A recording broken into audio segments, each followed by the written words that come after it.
கழண்டு விழுந்த உடலுக்குள் கவசமாயிருந்தது. மாண்ட மனிதனின் மாயையாய் பிறந்தது. தேய்ந்து போன நினைவுகளில் நிஜங்களாய் வாழ்வது. கெட்டுப்போகும் பாலில் கெடாது இருக்கும் நெய்யைப் போல அழிந்த உடலுக்குள் அழியாது இருப்பதுதான் ஆத்மா.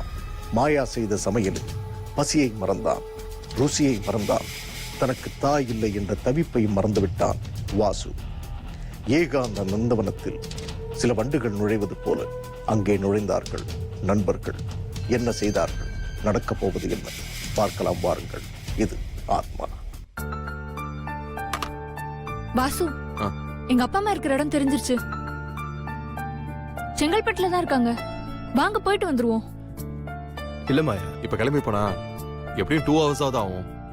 அப்புறம் இடத்தையும் தேடணும். சோ பெட்டர் காலையில ஒரு 8 இல்ல 9க்கு கிளம்பணும்னா ஒரு 2 hours ரீச் ஆயிடலாம். அப்ப காலையில நான் ஒரு 8:30 மணிக்கு ரெடி ஆகி வந்துடுறேன். 2 பேரும் போயிட்டு வந்துடலாமா? ஓகே.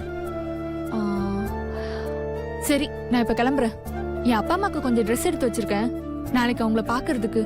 சோ உங்களுக்கும் உங்க ஃப்ரெண்ட்ஸ் வந்திருக்காங்கல்ல, நான் வரேன். ஓகே. அப்ப நான் கிளம்புறேன். ஓகே, உங்க ஷர்ட்டை நான் நாளைக்கு கொடுக்குறேன். ஓகே, பாய். போயிட்டு வரேன்.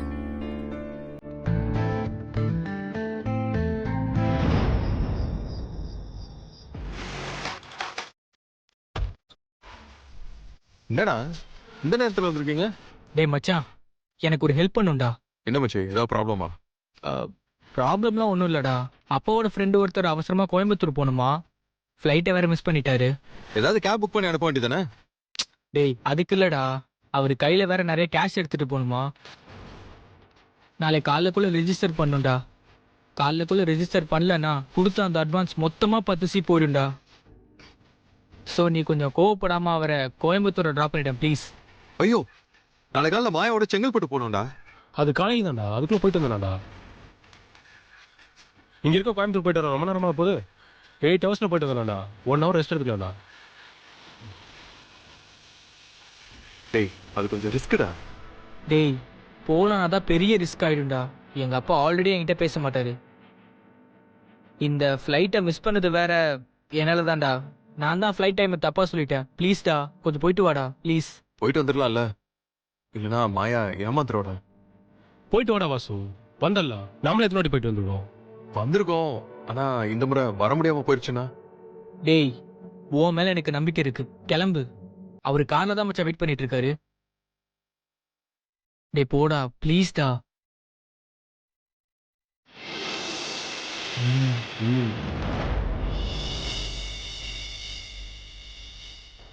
அவரு வேற கார்ல தான் மச்சான் வெயிட் பண்ணிட்டு இருக்காரு. போடா போடா. டேய் டேய் ப்ளீஸ்டா போடா. டேய்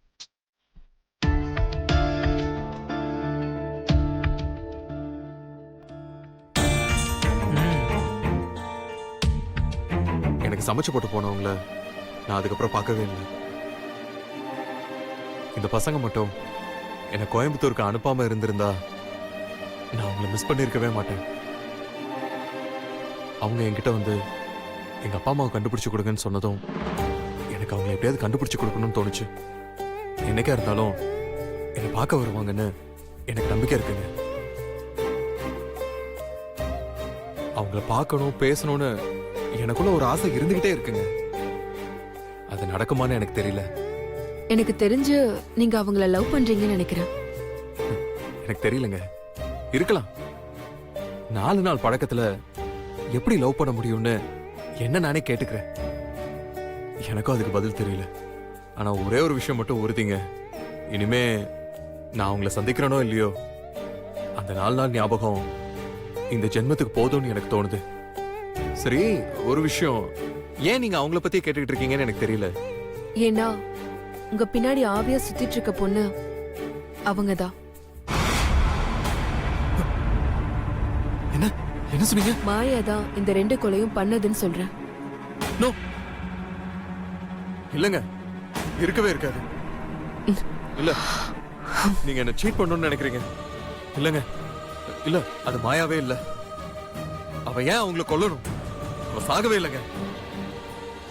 இத நீங்க நம்புறதுக்கு கஷ்டமா தான் இருக்கும், ஆனா நம்பித்தான் ஆகணும். நான் அவங்கள பார்த்துட்டேன். நீங்க காட்டின செல்ஃபில இருக்கிறவங்களும் அவங்கதான். எப்படிங்க அவங்க செத்துருக்க முடியும்? அந்த ஒரு விஷயம் மட்டும்தான் எனக்கு இன்னும் தெளிவா தெரியல. ஆனா அவங்க மரணத்துக்கும் உங்க ஃப்ரெண்ட்ஸுக்கும் ஏதோ ஒரு சம்பந்தம் இருக்கு. அவங்க சாகரத்தை வச்சு நீங்க அப்படி ஒரு முடிவு எடுக்காதீங்க.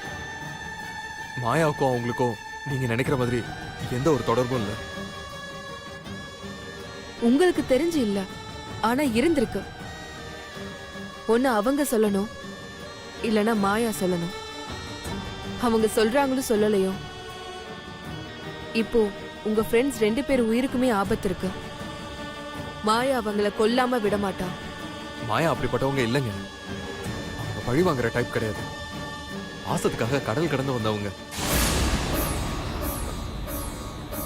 எனக்கும் மாயாவுக்கும் இந்த விஷயத்துல பெரிய சண்டையே நடந்திருக்கு. இதுல நான் பொய் சொல்றதுனால எனக்கு எந்த லாபமும் இல்ல வாசு. எனக்கு கடவுள் கொடுத்த கிஃப்ட வச்சு நான் 4 பேருக்கு நல்லது செய்யணும்னு நினைக்கிறேன். எனக்கு வேற எந்த எண்ணமும் இல்ல. என்ன நம்புங்க. என்னால நம்ப முடியலங்க. நம்பாமலும் இருக்க முடியல. என்ன நம்புங்க வாசு.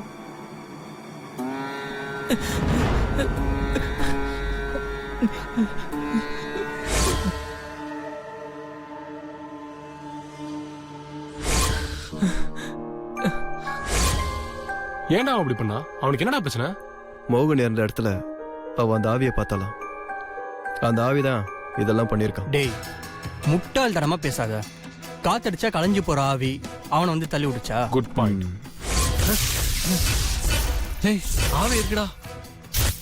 இது ஆவியோட வேலை தான்டா. அது எப்படி நீ சொல்ற? டேய், லைட்லாம் பாடுறா எப்படி பிளிங்க் ஆயிட்டு இருக்குன்னு. டேய், எனக்கு இந்த சந்தேகம் ஆரம்பத்துல இருந்து இருக்கு. நீங்க சரக்கு அடிங்கடா. எனக்கு தெரிஞ்ச மந்திரவாதி ஒருத்தர் இருக்கார். அவர்கிட்ட தாயத்து வாங்கி கட்டிக்கிட்டு உங்களை பார்க்க நான் காலைல வரேன்டா. நான் தான் இது நடக்கும்னு சொன்னேன். அதான் நடந்ததும் வந்து சொன்னாரு. யாருன்னு யோசிக்கிறதுக்கு பதிலா ஏன்னு யோசிச்சு பாருங்க. நீங்க எல்லாரும் சேர்ந்து ஏதோ ஒரு தப்பு பண்ணிருக்கீங்க. அதுபடிதான் இதெல்லாம் நடந்துட்டு இருக்கு.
டேய் மச்சான் வாசு ப்ளீஸ் வாசு வாசு ப்ளீஸ். எப்படிங்க எப்படிங்க பிள்ளை நானும் ஃப்ரெண்ட்ஸும் ஒன்னா இருந்தோம்.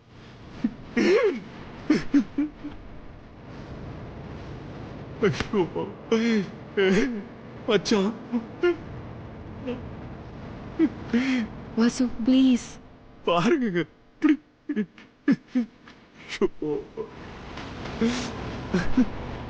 வாசு நாலு பேரும் ஒன்னா இருந்தோம், எல்லாம் இப்படி போயிட்டாங்களே. இப்ப இவனும் போயிட்டான், என்ன பண்ண?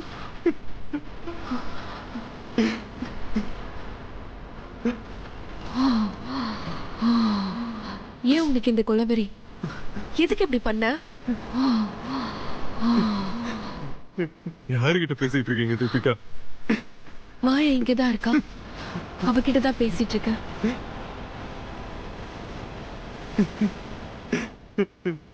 தெரியலங்க எனக்கு. சொல்லு, எதுக்கு இப்படி பண்ண? ஆமா பண்ண இவங்க பண்ண பாவத்துக்கெல்லாம் யார் பனிஷ்மெண்ட் கொடுக்கறது?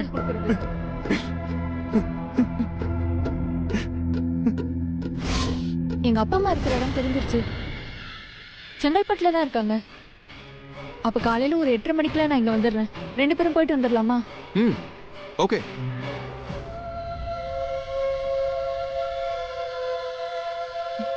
அப்ப நான் கிளம்புறேன். ஓகே, உங்க ஷர்ட்டை நான் நாளைக்கு கொடுக்குறேன். Okay bye. ஓகே. போயிட்டு வரேன்.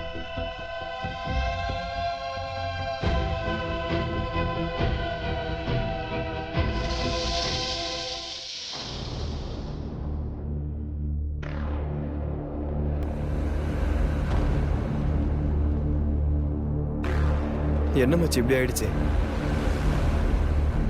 என்னடா ஆச்சு? அவனோட வீட்ல அவளோட ட்ரெஸ்ஸ எதுக்காக தோச்சு காய போட்டிருக்கா? இதெல்லாம் பார்க்கும்போது வாசு முந்திட்டானோன்னு தோணுது. சந்தேகமா இருக்குடா. விட்டா வீட்டோடய இருக்க வச்சிருவோம் போல இருக்கேடா. யாரா இதெல்லாம் செஞ்சா? அவன் முடிச்சிருப்பான்னு அர்த்தமா? அப்படிலாம் இருக்காது மச்சான், நீ இப்படி பேசி மனசை தேத்திக்கிறேன்னு எங்களுக்கெல்லாம் நல்லா தெரியுது. என்ன பண்ண சொல்ற? அவன் ட்ரெஸ் அவ போடுறா, அதை விட அவனுக்கு அவளே சாப்பாடு செஞ்சு போடுறா. அப்படின்னா என்ன அர்த்தம்? அவனுக்கு அந்த அளவுக்கு உரிமை இருக்குன்னு அர்த்தம். டேய் என்னடா பெருசா ட்ரெஸ் போடுறா சாப்பாடு போறான்னு புலம்பிட்டு இருக்க? ட்ரெஸ் போட்டா சாப்பாடு போட்டான், அவ்வளவுதானே? வேற ஒன்னும் அவன் பண்ணிருக்க மாட்டான். நான் நினைச்சா அவளை அடையறதுக்கு அவனையே போட்டு தள்ளுவேன். மச்சி, என்னடா இவ்வளவு கொலவெறியோட அலையிற? பின்ன என்னடா, ஒண்ணு தான் படுக்கணும், இல்ல தலையச்சு படுக்கணும். ரெண்டுமே இல்லாம இடைஞ்சலா இருந்தா போட்டு தள்ளிட வேண்டியதானே? மச்சான் கரெக்ட் மச்சி, சூப்பர்ரா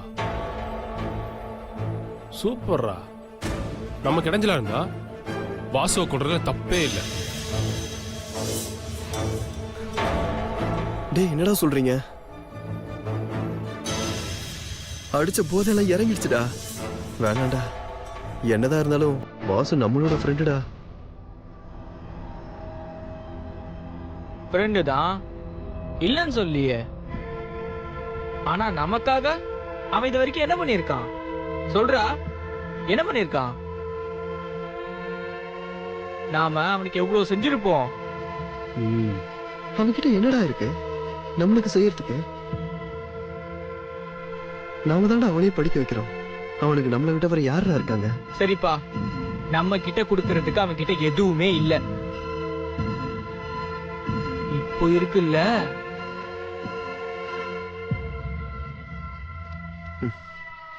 இது வரைக்கும் அவனுக்கு நம்மளை விட்டா வேற யாரும் இல்ல. ஆனா இப்போ ஒருத்தி இருக்கால, அவளை கொடுக்க சொல்லு உன் ஃப்ரெண்ட. ஏன் வேணா நீயே போய் கேள்றா. கேட்டா கொடுப்பா நினைக்கிறியா?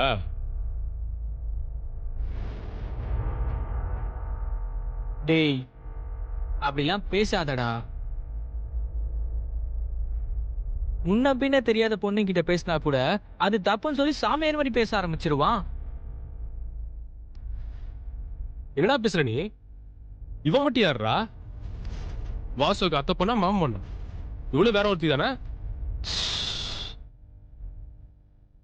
இல்ல மச்சி, அப்படி சொல்லக்கூடாது. அது அவ மலேசியால இருக்கிறப்போ. இப்பதான் இந்தியாவுக்கு வந்துட்டால. பல சாம்ராஜ்யங்கள் சரிந்திருக்கிறது. இது வரலாறு. ஆனால் இங்கு சூழ்ச்சியை கண்டறியப்படவில்லை. அதுதான் தகராறு. காலம் கயவர்களை கட்டவிழ்த்து விட்டது. இனி அந்த வலையில் வீழப்போவது யார்? சிக்கப் போவது யார்? ஒரு மனிதனை வீழ்த்துவதற்கு ஆயுதம் தேவையில்லை. அவனது நாவே போதும்.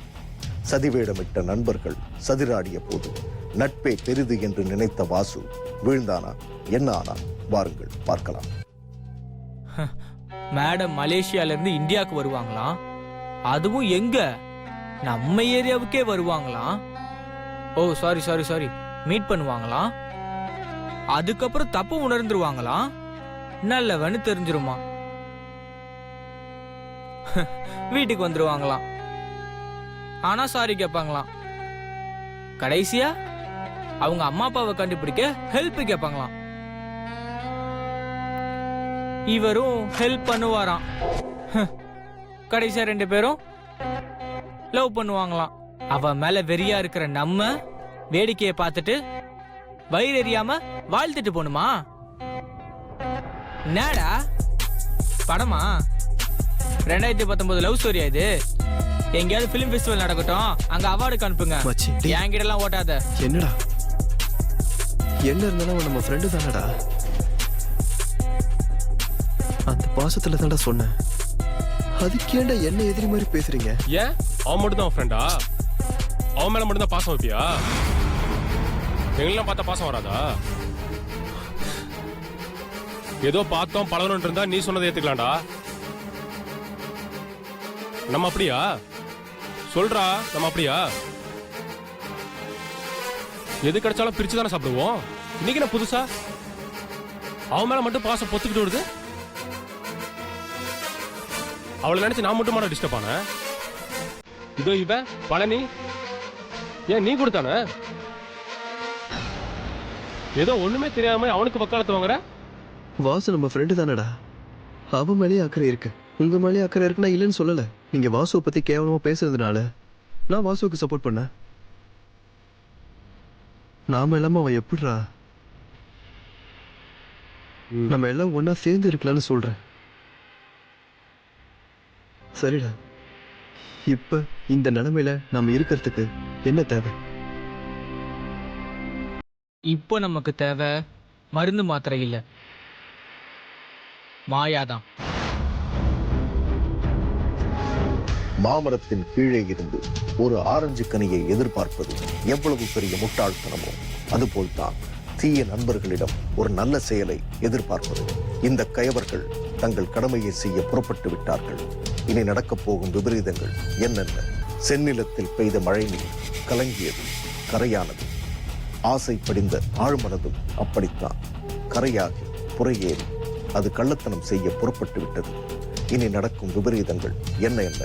வாருங்கள் பார்க்கலாம். மாயாதான் மருந்து. சரிடா, அதுக்கு என்ன செய்யணும் அப்படின்னு யோசி. இது மேல யோசிச்சுக்கிட்டே இருந்தா மாயா மறுபடியும் மலேசியாக்கே போயிடுவா. வாசுவுக்கு மனைவியா போயிடுவா. அதனால நம்ம உடனடியா ஏதாவது செஞ்சாகணும். அதான் இப்ப என்ன பண்றதுடா?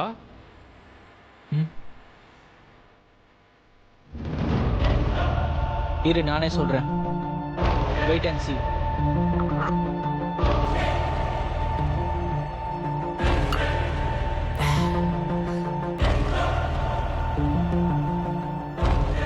என்ன மச்சான் சொல்லிட்டு போறான்? ஒரு பிளான் பண்ணிட்டான்ல, கண்டிப்பா ஏதாவது முடிவு பண்ணுவோம்.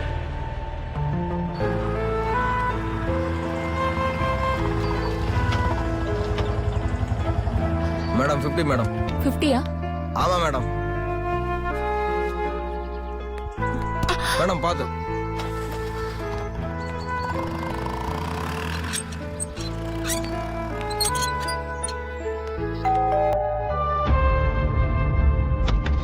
வாங்க உங்களுக்காக தான் வெயிட் பண்ணிட்டு இருக்கோம். எனக்காகவா? ம் என்ன வாங்க. விஷயம்? ஆ, வாசு ஒரு அவசர வேலையா குரு வீட்டுக்கு போயிட்டான். அங்க ஒரு முக்கியமான வேலை, அதனால உங்களை கூட்டிட்டு வர சொல்லி எங்களை அனுப்பிச்சிருக்கான். போலாமா? என்ன யோசிக்கிறீங்க? ஆ? Trust me. போலாமா? ம், போலாம்.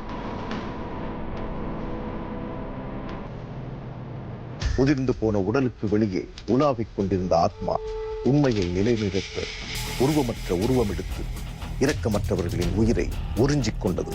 காரண காரியம் இல்லாமல் இவ்வுலகில் எதுவுமே நிகழ்வதில்லை. இந்த உயிர்கள் ஆத்மாக்களின் பசிக்கு இரையாவது எப்படி? காத்திருப்போம் நாளை வரை.